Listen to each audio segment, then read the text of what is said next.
Imagine two massive nuclear-armed superpowers, right?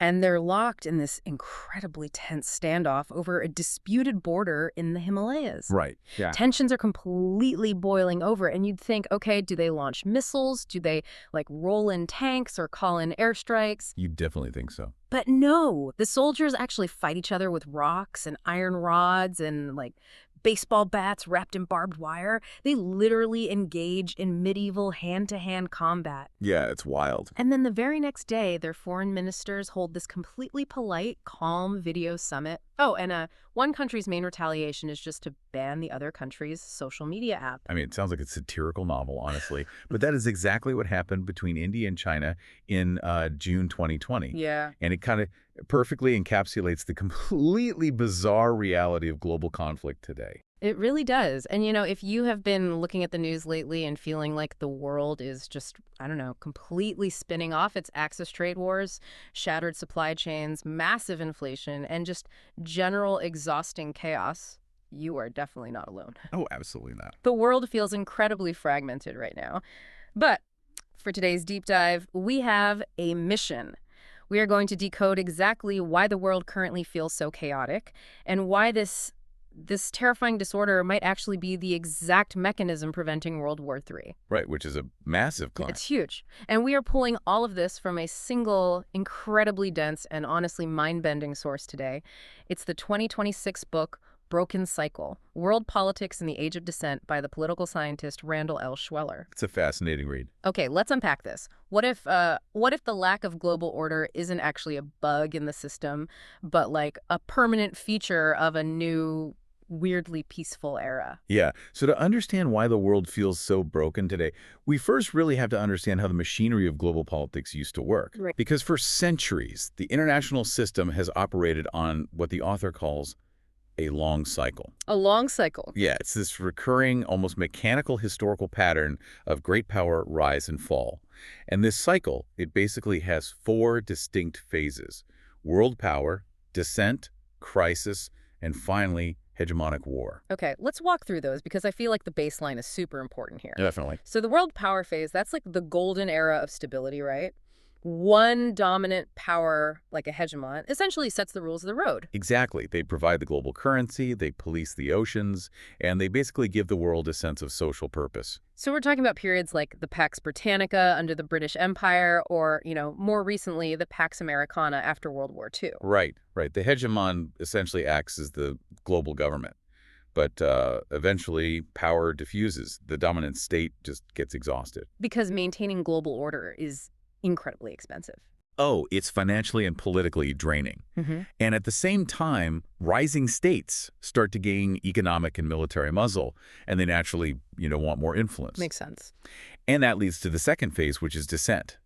Challengers start questioning the legitimacy of the order, and the dominant power starts deeply resenting the cost of maintaining it. And once that resentment sets in, it bleeds into the third phase, right? Crisis. Yeah, yes. The rules just break down, treaties are ignored, international conflicts spike, and the world begins dividing into these deeply paranoid armed camps. Which historically brings us to phase 4, hegemonic war. Yeah. A massive system-wide, total war between the declining top dog and the rising challengers. It's just a total clash. Right, and now this is the crucial point the author makes.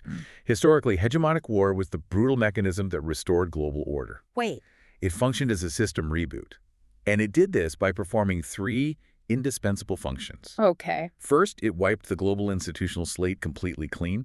All the old, outdated treaties and alliances were just violently destroyed. It's just gone. Right. Second, it concentrated power back into the hands of one victorious state. And third, it clarified the global pecking order. Everyone knew exactly who had the power and who didn't. Which eliminated the ambiguity that causes wars in the first place. Precisely. Wait, I have to jump in here because if you're listening to this and thinking, did he just say World War II is a necessary system update? That sounds incredibly callous. Yeah, it sounds harsh. Is the author actually arguing that total catastrophic war was a good thing for global stability? Because that sounds wild. It sounds like saying, I don't know, a massive forest fire is fantastic because it clears out the dead brush, or that hitting a giant bloody Control-Alt-Delete on humanity is beneficial. Well, what's fascinating here is that the author isn't praising war in any moral sense. Okay. He is pointing out a cold, structural dilemma. Hegemonic war was an unimaginably horrific process, tens of millions dead, cities Right, leveled. absolute devastation. But functionally, in a purely mechanical sense, it was the only mechanism history had ever found to regenerate a legitimate world order. Wow. But today, that engine is broken. The Control-Alt-Delete button is permanently jammed. Because of nukes. Exactly. The reason is the nuclear revolution. Because nuclear weapons guarantee mutually assured destruction, a total war between great powers is now just suicidal. But wait, isn't that assuming state leaders always act rationally? That's a good point. Because what happens if a rising power gets desperate enough or a declining power gets paranoid enough that they just no longer care about mutually assured destruction? It's a fair question, and the text actually addresses this. Yeah. It's not that leaders are perfectly rational at all times. Right. It's that the structural constraint of nuclear weapons is so absolute that it forces a baseline of caution. In the past, a leader could gamble on a total war, thinking they might emerge victorious, even if bloodied. They could roll the dice. Right. But with massive nuclear arsenals, that illusion of victory is completely erased. It's absolute certainty of national suicide. So while skirmishes happen, the massive, system-clearing total war is effectively off the table. So because we can't have a hegemonic war, we can't ever get back to phase one. The cycle is just stalled. We are permanently stuck. Precisely. The cycle pushes states through the natural phases of delegitimizing and breaking the old rules, which is the chaos we see today, right? Yeah. But the explosive force that historically restored order cannot be triggered. The author actually quotes the Italian philosopher Antonio Gramsci to describe this exact paralysis. Oh, what's the quote? Gramsci wrote, "The crisis consists precisely in the fact that the old is dying and the new cannot be born." Oh, wow. That is a haunting quote. Yeah, it really is. The old is dying and the new cannot be born. So if we are trapped in this dissent phase, how is that actually playing out right now? Wow. Obviously, when we talk about a declining hegemon and a rising challenger today, we are talking about the United States and China. Right. And to understand their behavior, we really have to look at the structural pressures they're under. A declining hegemon naturally gets exhausted by the massive burdens of global leadership. It gets tired of footing the bill for everyone else's security, especially when its own domestic economy faces, serious headwinds. Sure. So to survive and try to regenerate its strength, it turns inward. It retrenches. And we are seeing this exact dynamic in U.S. politics. We really are. Now, just to be perfectly clear to you listening, we are looking at these political movements strictly through a structural geopolitical lens based on the text. Right, no politics here. Yeah, we aren't taking any political sides or endorsing any viewpoints here, but the text points out that both Donald Trump's America First agenda and Joe Biden's Build Back Better agenda are fundamentally driven by the exact same structural forces. Yes, the text is very explicit on this point. Structurally, they are two sides of the same coin. Whether it's Trump utilizing heavy tariffs and questioning international alliances like NATO, or Biden implementing the GPS Act, export controls, and massive industrial policy, it is all a deliberate retreat from the open, liberal free trade order that the U.S. built. It's pulling back. Exactly. It's a declining superpower, embracing neo-mercantilism to protect its own domestic stability. Okay, let's define neo-mercantilism for a second, because that's kind of a heavy term. Sure. Essentially, it means that a government actively manages trade and its economy to build up state power, rather than just letting free market corporations do whatever makes them the most money, right? That's it, exactly. It's basically treating trade as a weapon of national security. Right. Under the old free trade order, if a U.S. tech company wanted to manufacture its microchips in Asia because labor was cheaper, the government encouraged it. Economic efficiency was the whole goal. Exactly. But under neo-mercantilism, the government steps in and says, no, we are subsidizing you to build those factories in Ohio because relying on foreign supply chains is a massive security risk. The hegemon is essentially saying, I am no longer paying the economic price to maintain the world's public goods. And the GPS Act is a perfect example of this. When the U.S. restricts China's access to high-end semiconductors, it is functionally the modern equivalent of the British Navy blockading a foreign port in the 19th century. That's a great analogy. You aren't firing cannons, but you are cutting off the vital resource they need to function. Meanwhile, China is doing the exact opposite. Because it's the rising challenger, it is looking outward. Very much so. They are pushing the Belt and Road Initiative to build global infrastructure. They are stepping in as a diplomatic broker, like when they negotiated the 2023 détente between Saudi Arabia and Iran. Right. They are trying to be the new center of gravity. They are. But here's where it gets really interesting. If China is rising so fast and the U.S. is actively pulling back and exhausting itself, why doesn't China just take over? Right. Like, why don't they just step into the vacuum, set up a new global order, and become the undisputed new hegemon? Because China is what the author describes as a peaking power and a partial power. A partial power. Yeah. Despite its massive global reach, its influence is actually quite shallow. Yes, they have massive economic leverage, but they completely lack the universal cultural appeal, the soft power required to be a true global hegemon. So, like, culture and ideals. Exactly. People around the world consume American music, movies, and democratic ideals, even when they strongly disagree with U.S. foreign policy. That's very true. China just doesn't have that universal magnetic pull. Yeah. But more importantly, China is facing incredibly massive internal headwinds. Right, the economic slowdown, we've seen a lot of that in the news. Exactly, but it's deeper than just a bad quarter.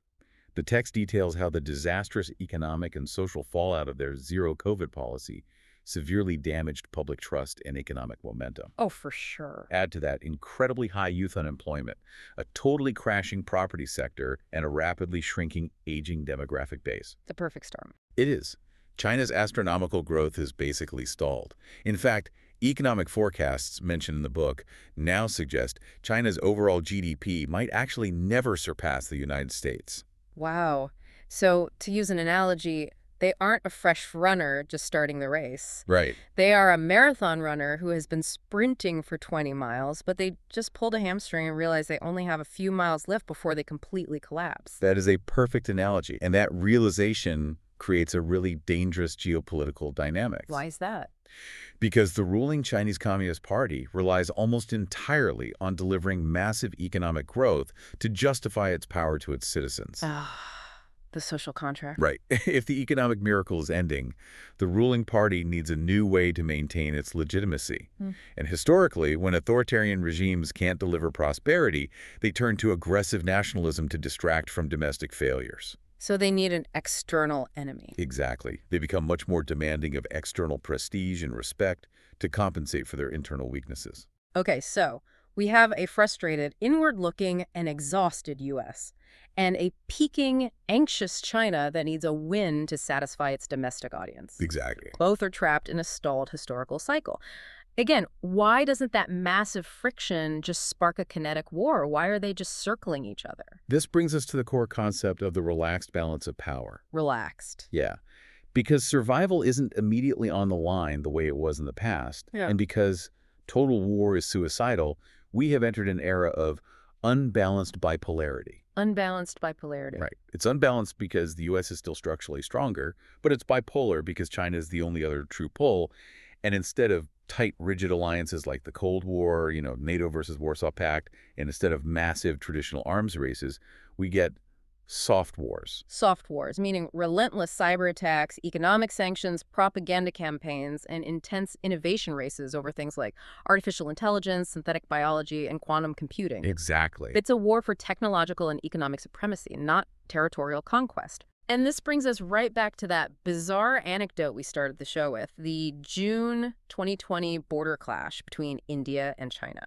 Yeah, if we connect this to the bigger picture, that clash perfectly illustrates the concept of defense dominance. Defense dominance. In the modern world, physical conquest simply doesn't pay anymore. Think about it. In the 18th or 19th centuries, wealth was physical. It was found in coal mines, iron ore deposits, and arable farmland. Sure. If you conquered your neighbor's territory, you directly seized their wealth. But today, wealth is rooted in highly skilled labor, intellectual property, complex global supply chains, and information technology. Exactly. You can't violently conquer a tech sector. If you roll tanks into a city to steal their software engineers, you've already destroyed the very thing that made them valuable. Right. The engineers will either flee, refuse to work, or the global sanctions will just cut off the internet infrastructure they need.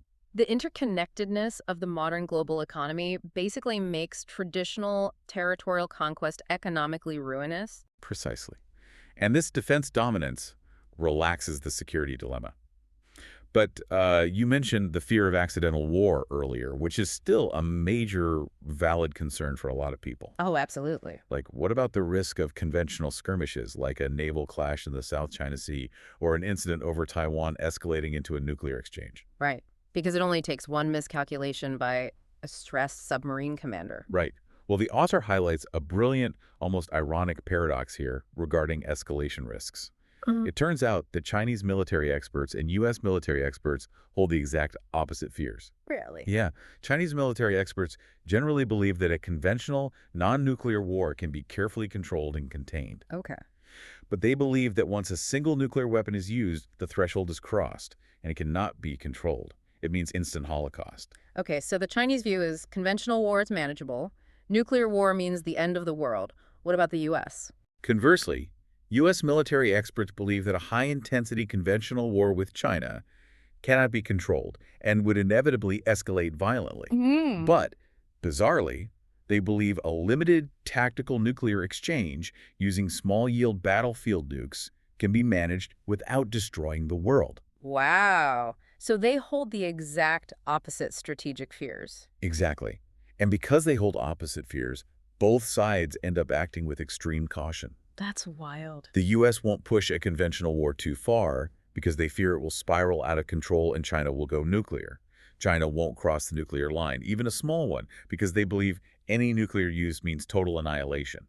So the mismatch in their strategic doctrines actually creates a bizarre safety net. Yeah, exactly. That is incredible. A balance of terror based on a mutual misunderstanding of how the other side views escalation. Pretty much. But let's pivot for a second, because as fascinating as this interconnected global system is, that same interconnectedness has a massive vulnerability. Okay. And we all saw it break in real time. I want to ground all this high-level theory in the ultimate systemic shock, the COVID-19 pandemic. Yeah, that's the ultimate test case. Did the pandemic reshuffle the geopolitical deck? Like, did it change this trajectory of stalled cycles and soft wars? According to the text, no. It didn't reshuffle the deck at all. It solidified it. Oh, really? Yeah, it cemented this new reality of U.S.-China unbalanced bipolarity. While both nations suffered immensely, the U.S. exited the pandemic in a relatively stronger global position, primarily because China's economic growth stagnated so severely under their extended draconian zero-COVID policies. Right, right. But the real structural devastation happened outside of those two superpowers. Yeah, we have to talk about the developing world. The pandemic effectively killed what economists call the high-growth convergence story. What's that? Well, for decades, the optimistic narrative was that developing nations, places like Indonesia, Peru, Bangladesh, Kenya, were going to rapidly catch up to the wealth levels of the developed world. Ah. The promise was that if they played by the rules of the global economy, they would converge. But COVID completely shattered that. The text notes a staggering statistic. In just the first 2 months of the pandemic, $100 billion of investment capital fled poorer nations. Wow. Let's just pause and think about what that means on the ground. Yeah. When $100 billion vanishes from developing nations in 60 days, we aren't just talking about numbers on a spreadsheet. Yeah. We are talking about informal economies completely collapsing. Absolutely. People who survive on daily wages suddenly having nothing. It's a generational setback for human development. It is a profound tragedy. And it wasn't just the developing world that hit a wall. The pandemic marked the absolute end of the free money era for the West, too. The free money era, right. During the pandemic, the U.S. enacted massive fiscal stimulus spending, roughly 4.5 times the amount they used to fight the 2008 financial crisis. 4.5 times. That is insane. And for a minute, economists thought it was a free lunch, right? We just printed money and sent out the checks. Right. But the hangover was brutal. That massive stimulus, combined with the supply shocks, triggered massive persistent inflation. Which we all felt. Exactly. It exposed the extreme fragility of highly interdependent global supply chains. Governments suddenly realized they couldn't just print money without severe consequences, and they couldn't rely on a globalized supply chain in a crisis. So that realization directly accelerated the neo-mercantilism we talked about earlier. Exactly. So what does this all mean? If you are listening to this and you have been feeling a deep sense of anxiety over the last few years, stressing about inflation at the grocery store, about supply chains breaking down, about tech wars over microchips, and just the endless parade of fragmented, chaotic headlines, this is the structural reason why. Yeah, it's not just random. It isn't just a string of bad luck or a few erratic politicians. It is the reality of living in an empty global order. The cycle of history is stalled in the dissent phase. The old rules are gone, and no hegemon has the power or the universal appeal to write new ones. Exactly. It is an era where pure mechanical structure, rather than shared human values or grand social purpose, is the only thing keeping the peace. We are relying entirely on the cold mechanics of a relaxed balance of power. To sum this all up, the long historical cycle of rising and falling global orders is fundamentally broken.